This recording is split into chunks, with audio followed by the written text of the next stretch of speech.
اس situation کے اندر جو بشرا be be صاحبہ ہیں ان کا باہر نکلنا بہت ہی زیادہ ممکن نہیں ہے، اور اب مجھے ایسا لگ رہا ہے کہ عمران خان صاحب اور ان کی جماعت کے ساتھ یہی سلوک ہوگا جو آج اسد عمر صاحب کے ساتھ ہوا، یعنی اب جو بولے گا وہ دھر لیا جائے گا۔ اب اگر آپ کیا سوال تو پھر یقین تو یہ بنتا ہے کہ جناب جو بولے گا وہ دھر لیا جائے گا، تو کل رات کو کیا ہوا، کل شام کو کیا ہوا، کل سارا دن کیا ہوا کہ جناب قانون نافذ کرنے والے ادارے اتنی جسے ہم کہہ سکتے ہیں بلیٹنٹ قسم کی وائلیشن اور بہت ہی زیادہ گھٹیا قسم کی یہ جو دہشت گردی کی گئی کنٹونمنٹ ایریاز کے اندر، شہری علاقوں میں، وہ جو ہے اگر آپ آئیں لبرٹی چوک سے شیرپور برج کی طرف جائیں اور جو آ جاتا ہے حفیظ سینٹر، اس کے بالکل سامنے والا ایک بہت بڑا پلازا ہے جس کو بارے میں یہ رائے اڑا دی گئی کہ جناب یہ جنرل باجوہ کے صاحبزادے کا پلازا ہے، اور اس کے نیچے ایک گاڑیوں کے انٹرنیشنل برانڈ کا شو روم بھی تھا، جلا دیا اس کو۔ اور دلچسپ بات یہ ہے کہ جلانے کے بعد وہاں پر جو گاڑیوں کے ٹائر اور رم پڑے ہوئے تھے وہ بھی ساتھ مال غنیمت سمجھ کر لوٹ لیے گئے، اور یہی کام جو ہے وہ کنٹونمنٹ کے اندر کور کمانڈر ہاؤس کے اندر بھی یہی کام کیا گیا، آلدو کہ وہ زیادہ اندر تک نہیں گئے، وہ صرف مہمان خانے تک گئے اور مہمان خانے سے بھی ان کو واپس نکال دیا گیا۔ لیکن یہ سب کچھ ہوا، یہ جو سب کچھ ہوا، لاہور ہو، کراچی ہو، پشاور ہو، پنڈی ہو، اور اس کے اندر کسی طرح سے روکنا یا ان کے یہ جو شر پسند عناصر تھے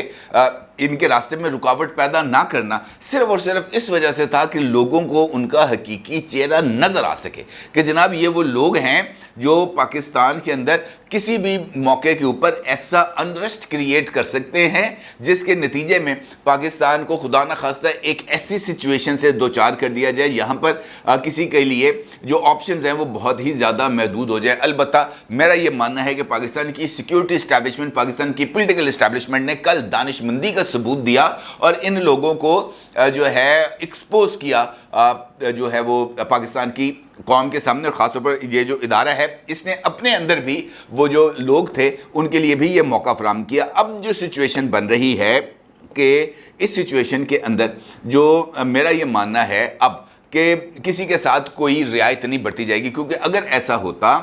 تو یہ پاکستان تحریک انصاف کے جو لیڈرشپ ہے، چاہے وہ شاہ محمود قریشی ہوں، چاہے وہ اسد عمر صاحب ہوں، چاہے وہ عامر کیانی صاحب ہوں، ان سب نے کل کے واقعات میں جو کنٹونمنٹ ایریاز کے اندر خاص طور پر کی گئی وہاں سے اظہار لا تعلقی کر دیا ہے، اور ان تمام لوگوں کو جو اس واقعات میں ملوث تھے ان کو پی ٹی آئی کا حصہ بھی تسلیم کرنے سے انکار کر دیا ہے۔ اب اس کا مطلب یہ ہے کہ وہ حسان نیازی صاحب ہوں یا باقی لوگ ہوں جنہوں نے یہ جو کور کمانڈر ہاؤس لاہور کے اندر ہونے والا جو واقعہ تھا اس کی بڑی ویڈیوز بنا کے اپنے ساتھ یوں سیلفی کیمرہ کے اندر لے کر جو سوشل میڈیا پر پوسٹ کی تھیں حسان نیازی صاحب، اس کا مطلب یہ ہے کہ اب ان کا پاکستان تحریک انصاف سے کوئی تعلق نہیں ہے، کیونکہ اگر سینئر وائس چیئرمین یہ بات کہہ رہا ہے، اگر سیکرٹری جنرل یہ بات کر رہا ہے، تو اس کا مطلب یہ ہے کہ یہ ان لوگوں نے یہ شر پسند لوگ ہیں، پھر اس کا مطلب یہ ہے کہ ان کو فوری طور پر اریسٹ کر لینا چاہیے، پھر اس کا مطلب یہ ہے کہ ان کو لے کر جیلوں میں بند کر دینا چاہیے اور ایسی جگہ پر بند کر دینا چاہیے جہاں پہ ان کو کوئی دیکھنے والا بھی نہ ہو۔ ایسی سچویشن جیسے ضیاء الحق کے دور کے اندر جو پیپلز پارٹی سے تعلق رکھنے والے لوگ تھے ان کو شاہی قلعے کے اندر بند کر دیا جاتا تھا نا 4x4 کے سیل میں، ایسی ہی سچویشن ہو۔ لیکن اس کا مطلب یہ نہیں ہے کہ ہم پاکستان کا جو پولیٹیکل سارے کا سارا فیبرک ہے اس کو بھی نظر انداز کر دیں۔ لیکن کیا کیا جائے اب؟ اگر پاکستان تحریک انصاف کے بارے میں جو شواہد سامنے آ چکے ہیں ان شواہد کو نظر انداز کرنا کسی طور پر ممکن نہیں۔ فورن فنڈنگ کیس جہاں پر یہ بات ثابت ہوئی کہ عمران خان صاحب کی جماعت نے ممنوع فنڈنگ حاصل کی اور اس کی بیس پر عمران خان صاحب کی جماعت کو ایک کالا دم تنظیم قرار دیا جا سکتا تھا، لیکن اس وقت چونکہ عمران خان صاحب کے سپورٹرز اقتدار میں موجود تھے، اقتدار سے مطلب یہ ہے کہ اختیار میں موجود تھے، لہٰذا واضح ہدایات کے باوجود بھی یہ جو ریفرنس ہے یہ سپریم کورٹ آف پاکستان میں نہیں بھیجا جا سکا۔ اب اس کے امکانات پیدا ہو گئے ہیں۔ دوسری جانب پاکستان تحریک انصاف کو ایک ٹیررسٹ آرگنائزیشن ڈکلیئر کرنے کے لیے کل کے واقعات اور اس وقت بھی جو مختلف شہروں میں ہو رہا ہے، خاص طور پر اسلام آباد میں،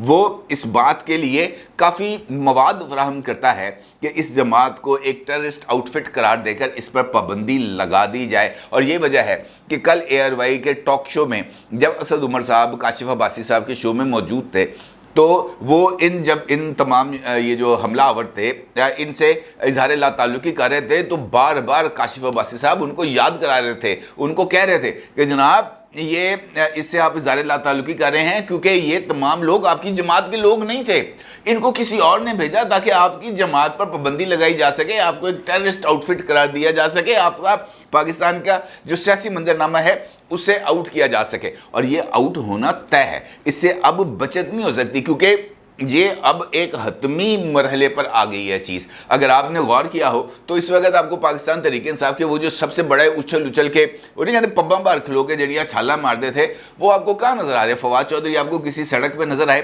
حماد اظہر صاحب آپ کو کسی سڑک پہ نظر آئے، اسلم اقبال صاحب آپ کو کسی سڑک پہ نظر آئے، آپ کو یہ جو ہے علی امین گنڈا پور آپ کو کسی جگہ پر نظر آیا، آپ کو علی زیدی کسی جگہ پر نظر آیا۔ یہ تمام لوگ یہ وہ لوگ ہیں جو اچھے وقت کے ساتھی ہیں، یہ وہ تمام لوگ ہیں جو برے وقت میں سب سے پہلے بھاگنے والوں میں شامل ہوں گے، اور یہ برا وقت اب کچھ زیادہ دور نہیں ہے۔ اسد عمر صاحب کی گرفتاری جو کی آپ کا خیال ہے پولیس نے کیا؟ بالکل غلط۔ ان کو یہ بھی میں نے آپ کو بتایا کہ کچھ چیزیں نا پیغام ہوتی ہیں۔ عمران خان کوئی گرفتاری رینجرز کے ذریعے کرنا پیغام تھی، اور یہ پیغام بہت کلیئرٹی کے ساتھ آ گیا، اور اس کا جو رد عمل ہے اس نے بھی اس پیغام کو بالکل اس پر سند لگا دی، موڑ لگا دی۔ اسد عمر کو کس نے گرفتار کیا؟ CTD نے، کاؤنٹر ٹیررزم ڈپارٹمنٹ نے گرفتار کیا۔ اب اس کے ساتھ ساتھ یہ جو لوگ ہیں جن کے اوپر کل رات کو 4 مقدمات درج ہوئے جن میں عمران خان بھی شامل ہیں، ان کی برات بڑی آسانی سے نہیں ہوگی، بلکہ مجھے تو کچھ لوگوں کا یہ کہنا ہے کہ جناب عمران خان صاحب، اب آپ اگر غور کریں عمران خان صاحب کے اوپر 121 FIRs ہیں جن کے اوپر ان کی ضمانتیں ہیں، لیکن اب چونکہ وہ ضمانت میں کسی جگہ پر پیش نہیں ہو سکیں گے تو یہ 121 مقدمات میں اگر دو دو دن 3 دن کا اگر آپ ریمانڈ لے لینا 121 مقدمات میں صرف، تو سال بھر کے لیے بھائی گیا اندر۔ ابھی نیب 14 دن کا ریمانڈ مانگ رہی ہے، اور اس کے بعد یہ ایک کیس ہے، اس کے علاوہ دیگر کیسز ہیں۔ مچھ جیل کی صفائی شروع ہو چکی ہے، مرچی وارڈ وہاں پہ اس کے اوپر باہر انہوں نے لکھ کے لگا دیا، آجا مورے بال مت، تیرا انتظار ہے۔ مرچی وارڈ کے اندر مکمل جو ہے وہ انہوں نے تیاریاں کر لی ہیں، اور بلوچستان ہائی کورٹ کی طرف سے بھی عمران خان کے اوپر یہ جو غداری کا آرٹیکل 6 کا مقدمہ کی درخواست دائر کی گئی تھی، ہائی کورٹ نے اس کو بھی قابل سماعت قرار دے دیا۔ یہ کس چیز کے اشارے ہیں؟ یہ اس چیز کے اشارے ہیں کہ Imran Khan will be arrested، Imran Khan بطور پولیٹیشین اریز کر دیا جائے گا، مٹا دیا جائے گا، اور اس کی جماعت کو بھی مٹا دیا جائے گا، کیونکہ یہ بات طے ہو گئی ہے کہ جناب کلٹ پالیٹکس کی پاکستان کے سیاسی منظرنامے میں کسی طرح کی کوئی گنجائش نہیں ہے، اور اس کلٹ جو طریقہ ہے، یہ جو کلٹ پریکٹسز ہیں اور کلٹ کے طور پر اپنے آپ کو ایمرج کرنا ہے، اس کی بھی پاکستان کی سیاست کے اندر کوئی گنجائش نہیں ہے، اور جو نظام ہے وہ ریئل پولیٹیکل قوتوں کے ذریعے ہی چلے گا، اور اگر یہ جو چیزیں ہیں اگر اس کو پاکستان تحریک انصاف کی لیڈرشپ نے اس کو کنٹرول نہ کیا تو پھر سچویشن جو ہے وہ کسی کے ہاتھ میں نہیں رہے گی۔ یہ بات میں آپ کو لکھ کے دینے کے لیے تیار ہوں۔ اپنی رائے کا ضرور اظہار کیجیے گا۔ آپ کو بہت شکریہ۔ اللہ حافظ۔